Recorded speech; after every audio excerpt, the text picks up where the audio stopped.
पंतप्रधानांच्या हस्ते ओदिशामधल्या भुवनेश्वर इथं 18व्या अनिवासी भारतीय दिवस संमेलनाचं औपचारिक उद्घाटन.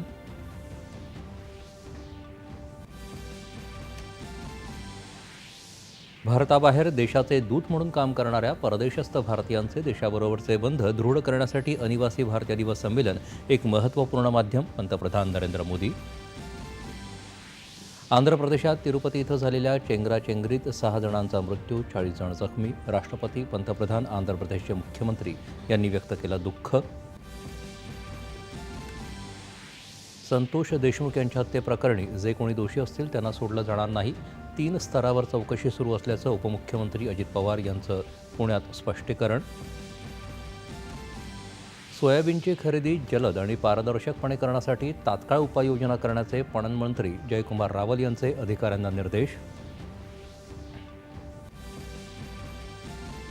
अवैध मासेमारीला आळा घालण्यासह सागरी सुरक्षेसाठीच्या ड्रोन नियंत्रण प्रणालीचं मत्स्य व्यवसाय मंत्री नितेश राणे यांच्या हस्ते मुंबईत उद्घाटन.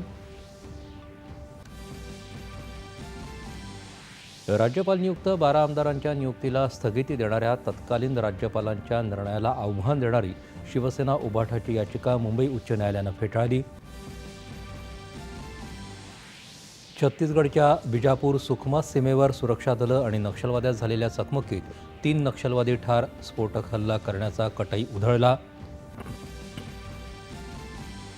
आणि अमेरिकेत लॉस एंजेलिस इथं जंगलात लागलेल्या वणव्यामुळे पसरलेल्या आगीत 5 लोकांचा मृत्यू तर अनेक जण जखमी.